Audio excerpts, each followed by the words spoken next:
Bon alors, que je t'explique ce qu'on va faire. Donc ce qui va se passer là-bas dans ce petit coin là où il y a le seau du coup, en partie basse là ici il y a mon arrivée d'eau. Voilà, donc ce qu'on va faire, l'arrivée d'eau, je vais la brancher ici. Voilà, on va mettre un petit bout de tuyau ici entre les deux. Ici on va mettre un T. Là, je vais partir et monter, il y a un coude, ma vanne pour couper l'appartement du rez-de-chaussée. Et là je repars avec un raccord et je m'en vais directement après à ma nourrice qui est là. Voilà, donc je vais me brancher en bout de ma nourrice. Et après ici il y a tous mes départs pour mes appareils sanitaires avec une vanne pour chaque appareil. C'est comme ça, en cas de maintenance, c'est plus facile. On n'est pas obligé de couper l'eau de tout l'appartement pour intervenir sur un truc. Et après, ici, sans monter, ici, j'ai le départ pour la partie chalet, du coup, à l'étage. Et donc, du coup, ici, je remets un raccord, un bout de multicouche. Je viens couvrir jusqu'à 1,50 m ou 2 m de mon plafond. Ici, je repars un peu air pour faire la traversée dans mon plafond partout et aller jusque dans la cave. Et après, une fois que j'arrive dans la cave, je remets un raccord PER, une vanne pour couper juste la partie chalet et un raccord à sertir pour reprendre sur le cuivre. Voilà, donc j'ai fait cette configuration comme ça. Alors j'ai mis le T, j'ai choisi de mettre l'appartement, enfin le chalet en face, parce que l'eau c'est comme l'électricité, c'est des feignasses. Et pour avoir le plus de débit et le moins de perte de charge possible et tout ça, l'eau elle choisit toujours le chemin le plus facile. Voilà, donc là c'est direct.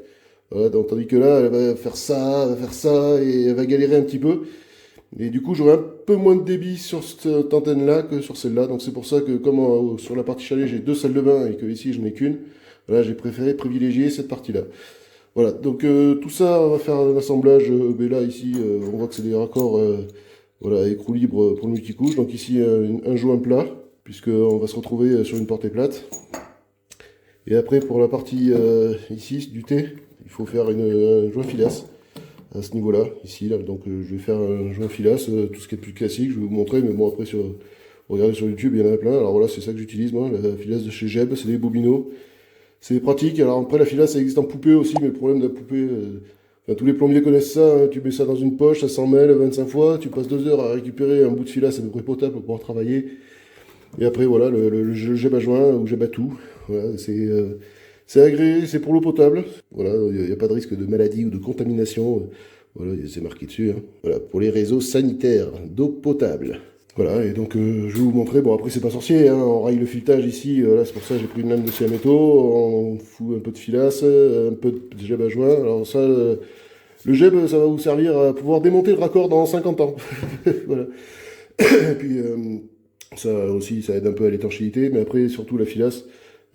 Moi, je trouve qu'il n'y a rien de mieux que la filasse parce que j'ai appris avec ça déjà. Ça fait 20 ou 30 ans maintenant que. Enfin, 20 ans sûr que j'utilise ça moi. Après, il existe plein de trucs. Hein. Il y a la filasse téflonnée maintenant, il y a plein de nouveaux produits. Hein.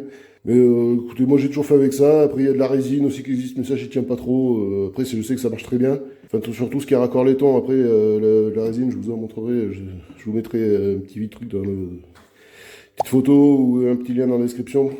Et. Mais après le raccord pour le démonter c'est galère, enfin je préfère la filasse, voilà.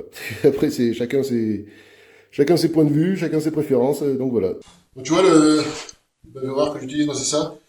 Parce que quand tu viens couper ton tuyau, soit avec la pince ça l'écrase un peu et ça lui sort son rond, alors ça c'est le recalibre, c'est les bavures. Et après pareil quand tu coupes le tube, ça vient créer une petite bavure à l'intérieur du tube. Donc tu prends ça, tu mets dedans, tu tournes. Voilà. Et ça te le recalibre, ça te le chanfreine, et là t'es prêt à mettre ton raccord direct. Et le gars, moins con, il préfère le voler, tu sais, pour les aider contre gens. Hein? Donc ça, tu viens l'emboîter direct. Après, je crois qu'il y a une marque, c'est Upenor. Pareil, je mets des pincettes sur ce que je dis. C'est Upenor, je crois qu'il... tu le coupes, il n'y a pas besoin de calibrer, ni chanfreiner, ni rien. Tu peux envoyer tes raccords direct. Voilà, donc quand tu viens emboîter ton tube dans le raccord, tu vois, t'as des...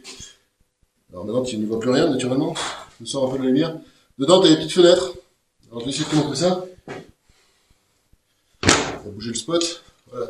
Tu vois, dedans, là, il y a des petites fenêtres. Je sais pas si tu les vois. Où il faut ouvrir le blanc du tube pour être sûr d'être bien emboîté. Hein. Si t'es pas bien emboîté, tu vas sertir, ça va fuir. En fuite, comme d'habitude. Ça, je présente, je recoupe ça par là. Voilà, tu vois, tu prends ta pince. Tu tournes un peu, t'appuies, et là, clac, ça te saute de la rentre bien sorti. Un coup de calibrage et d'avirage. Voilà. Et là, après, tu vois, là, tu t'envoies, t'as terminé, quoi. Il n'y a plus qu'à sortir ça. Et avant, je vais faire ma filasse là-dessus. Moi, je vous montre, c'est en live, hein, en direct sur le chantier. Hein. Je m'amuse pas à faire le ménage, à vous dire, faire du télé-shopping, quoi. Donc, tu vas rayer ton futage. Alors, il existe une pince pour ça, pour rayer le futage. Moi, j'utilise la lame de scie, tu sais, des lames de scie, plus trop, ça va bien.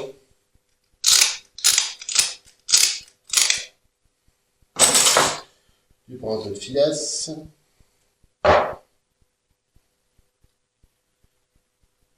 Voilà, et après, tu viens appliquer ta filasse, bien tendue, dans le sens du filet.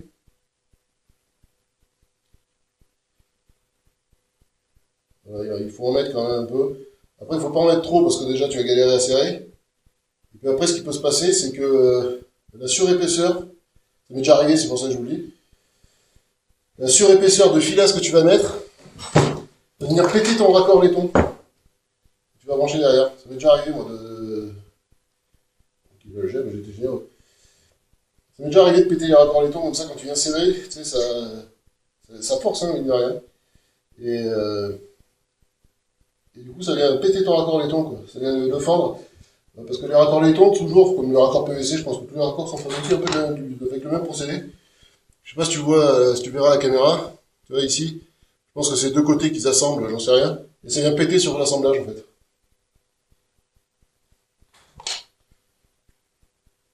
Ouais, après, t'as plus qu'à serrer. Je te garantis qu'il faut forcer, hein. Donc après, si t'as un établi, tu mets l'établi, moi j'improvise, hein. Je fais un peu comme je veux, hein. Ouais, tu prends une clé, un tournevis, tu viens serrer. Et franchement, tu vois, j'en ai pas mis beaucoup, hein, de filasse. Regarde. Je sais pas si tu le vois la caméra. Attends que je vois que vous tournez. Ça va péter le raccord ici, là. Ça m'a fendu. Donc ça, quand je vais le mettre en eau, fuite, le coude il est mort, je peux le changer. Et par conséquent, refaire ma filasse aussi. Le truc qui arrive 2 fois dans ta vie, tu sais, tu fais une vidéo, tu le montres et le bordel il se pète, quoi. Au moins, c'est bien, ça vous montre qu'il faut faire attention, quoi. Mais la filasse, ça arrive, bon, c'est très rare, hein. Et là, tu vois, la fissure, je la vois même plus, maintenant que j'ai plus la filasse. Bon, mais je peux repartir au camion chercher notre coude. Allez, c'est parti. On recommence, on recommence. Donc là, les coudes, j'en ai pris 2, tu vois, je vais aller chercher au camion, j'en ai pris 2. Celui-là, c'est poubelle. Parce que, là, des fois, tu sais, quand t'as la guigne, je vais essayer d'en mettre un petit peu moins.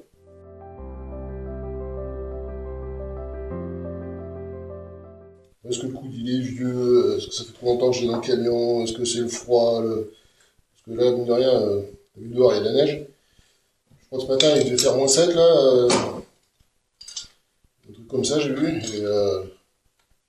Est-ce que c'est le froid? Est-ce que c'est. Je sais pas. Je vais aligner ça un peu joli. Là, après, je prends un joint. Voilà, j'achète ça chez mon fournisseur, tu vois, des joints en 3/4.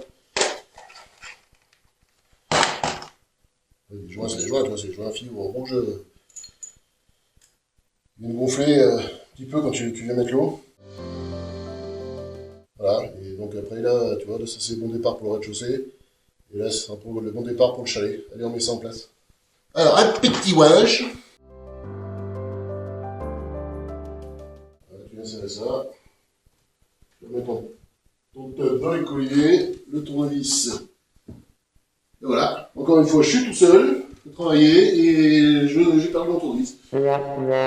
Qui c'est dingue. Allez.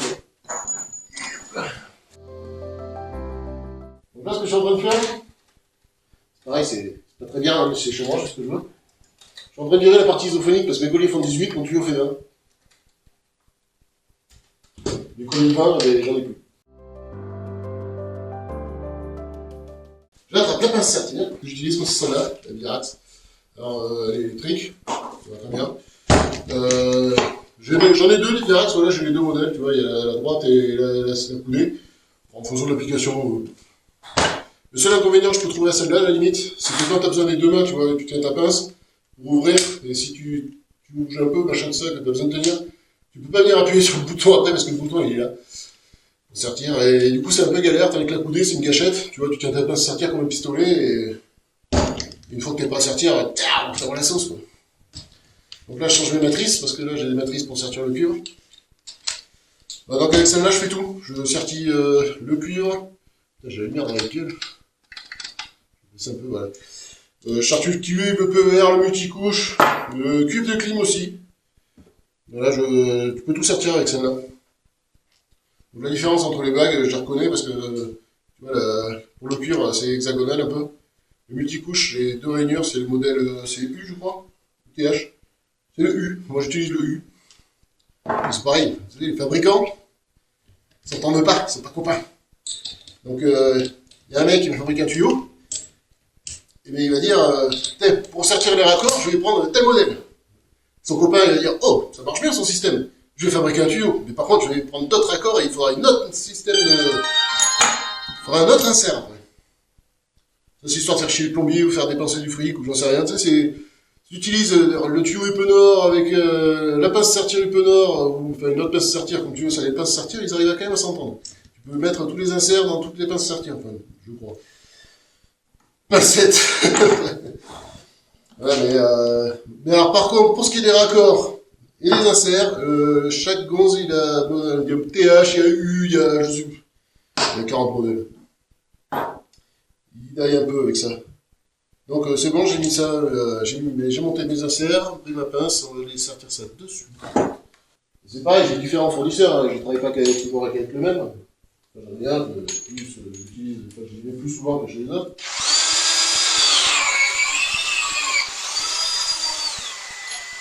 Tu vois ce que je veux dire? Ils travaillent pas avec les mêmes fabricants en plus, donc du coup, à chaque fois, enfin, voilà. C'est la galère. C'est pour ça que quand tu as une marque, tu travailles toujours avec la même, parce que...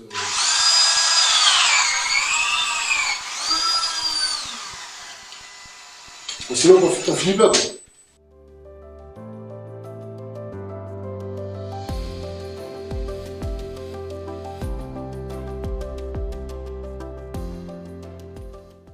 Voilà, donc mon départ est prêt. Du coup, j'ai branché mon arrivée principale, j'ai branché mon T pour mes dérivations, pour mes deux tuyaux. Donc ça c'est fait, je serrerai tout à la fin quand j'aurai tout monté. Et maintenant je vais préparer le départ. Donc là je prends ma cote, pareil. Mes deux raccords pour prendre ma cote. Comme d'hab, petit ouage.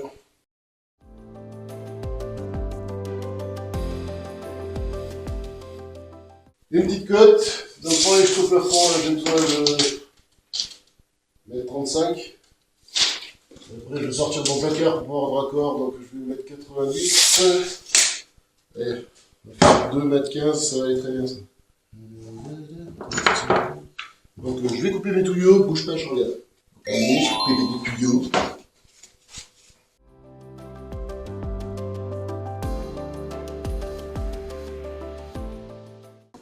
On met ça un petit peu droit. Pour l'instant, je ne m'embête pas. Hein. Je présente le tuyau, je vais faire le cintre à la main en haut parce qu'une fois qu'il est dans le plafond, quand j'aurais été chez un client, là, tu vois, je me serais appliqué, j'aurais pris la sortie à cintreuse, tout ça. Hein. Et là, une fois qu'il est rentré dans le plafond, que le cintre il soit joli ou pas, franchement, une fois qu'il y aura le plafond, tu ne verras plus le tuyau. Quoi. Donc allez, perdre du temps, bon, c'est sûr, hein, tu ne perds pas non plus 2 heures. Hein.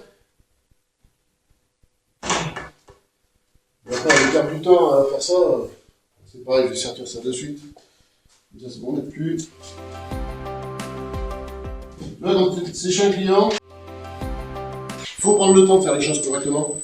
Déjà, le client est content, toi t'es content aussi, parce que là, ça ne te fait pas forcément plaisir, tu as du travail un peu comme ça. Et à un moment donné, tu vois, je suis là que le week-end, si je veux que ça avance, faut que je trouve des astuces pour gagner un peu de temps. Alors, c'est sûr, je gagne quoi, 5 minutes, hein. Et tu vois, 5 minutes, plus 5 minutes, plus 5 minutes, plus 5 minutes. Des astuces comme ça accumulées sur la journée, au final, je gagne 1 heure, 1 heure, mine de rien, après, alors attention, je dis ça, sur le chantier, je fais pas ça, hein. Quand je suis chez mes clients, le travail il est soigné et tout, bordel. Bon, là c'est chez moi, hein, que j'ai le cintre. Encore, c'est un cintre, hein, on parle pas de. Ouais. Les clients, tu vois, le travail il est soigné. Le mec, il se dit pas, oh, moi ce baboy, le mec, il prend même pas le temps de soigner son travail, tu vois.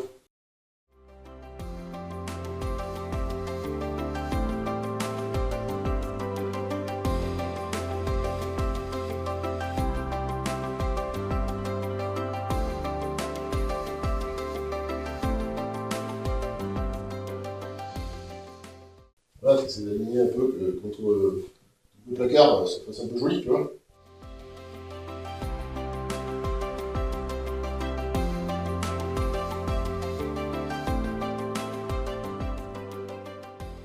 Alors après, pour le multicouche, voilà, j'essaie de l'endresser, je l'endresse à la main. Ouais, c'est pareil, c'est tant mieux, hein.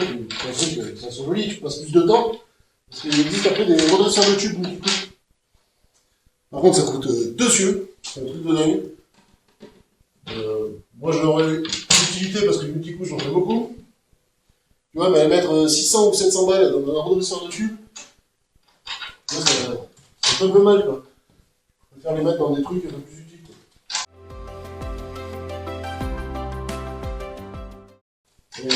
Les joints, là, je vais m'emmerder longtemps.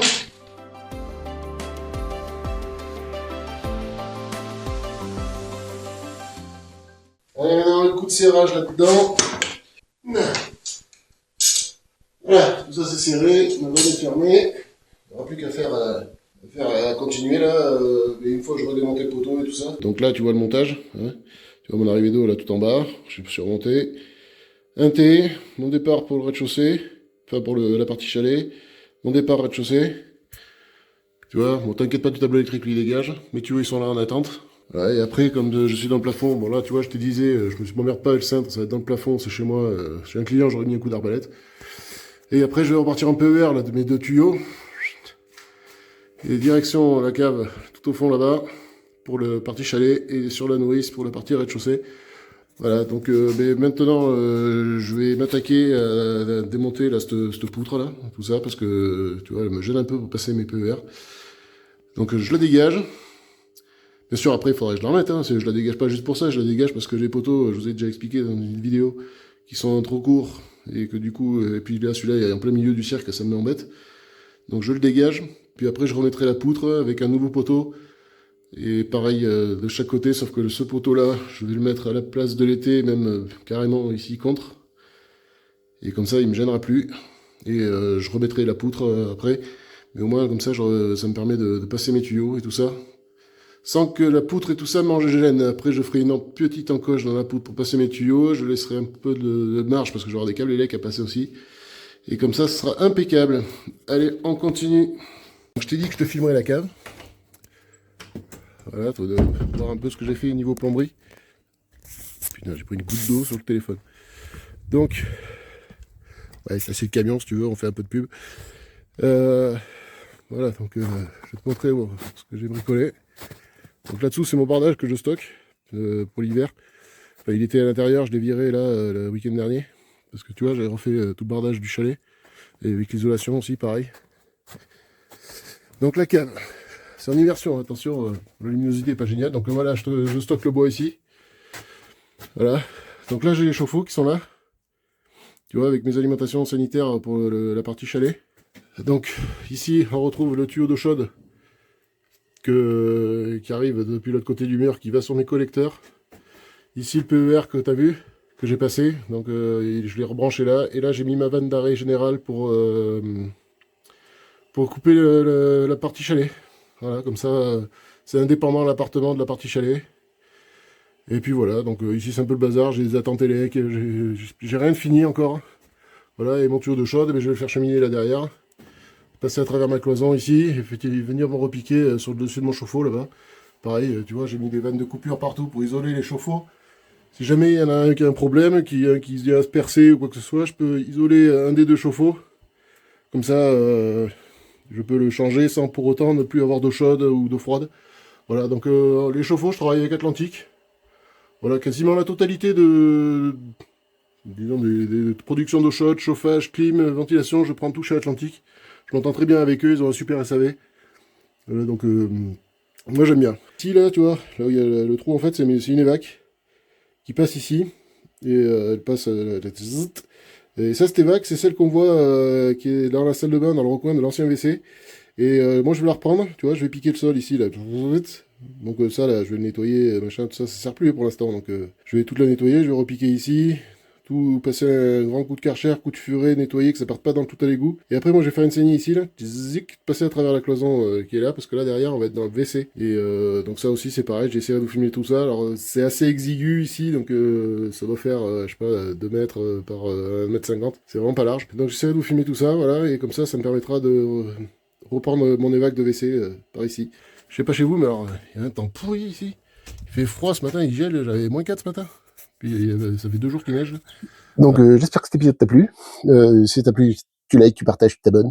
Un petit commentaire si t'as des questions. Et tu verras maintenant dans le prochain épisode que la poutre est dégagée. On va démonter les doublages et remettre les nouveaux poteaux pour replacer la nouvelle poutre.